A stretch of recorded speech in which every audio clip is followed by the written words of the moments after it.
রূপকথার মোড়কে ঢাকা এক ভয়ঙ্কর বাস্তব। ঠিক এমনই ছিল ইন্দোনেশিয়ার আন্তর্জাতিক খ্যাতিমান সম্পন্ন মডেল মনোহারা ওডেলিয়ার জীবন। ঝলমলে রাজকীয় বিয়ের আড়ালে লুকিয়েছিল কিশোরী বয়সের এক ভয়াবহ অধ্যায়, যা ১.৫ দশক পর সে নিজেই প্রকাশ করলেন তিনি।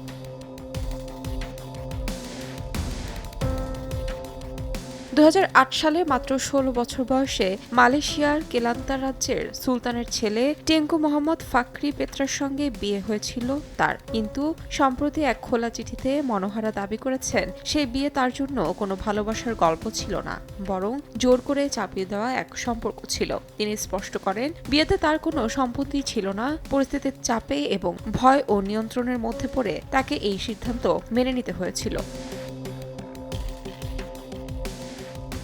বর্তমানে ৩৩ বছর বয়সী মডেল জানান, কিশোরী বয়সে তিনি ওই সম্পর্কে ভয়াবহ মানসিক ও শারীরিক নির্যাতনের শিকার হয়েছেন। বাইরে থেকে বিষয়টি যতটা রাজকীয় আর স্বপ্নময় মনে হয়েছিল, ভেতরে ভেতরে বাস্তবতা ছিল ঠিক ততটাই অন্ধকার। দীর্ঘদিন ধরে তিনি বন্দিদশার মধ্যেই জীবন কাটিয়েছেন বলে দাবি তার।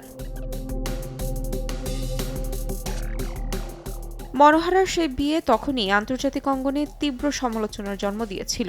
কিন্তু মাত্র ১ বছর পর ২০০৯ সালে রাজকীয় পরিবারের সঙ্গে সিঙ্গাপুরের সফরের সময় নাটকীয়ভাবে তিনি পালিয়ে যান এবং নিজ দেশে ইন্দোনেশিয়ায় ফিরে আসেন। সেই পালিয়ে আসাই ছিল তার জীবনের সবচেয়ে সাহসী ও গুরুত্বপূর্ণ মোড়।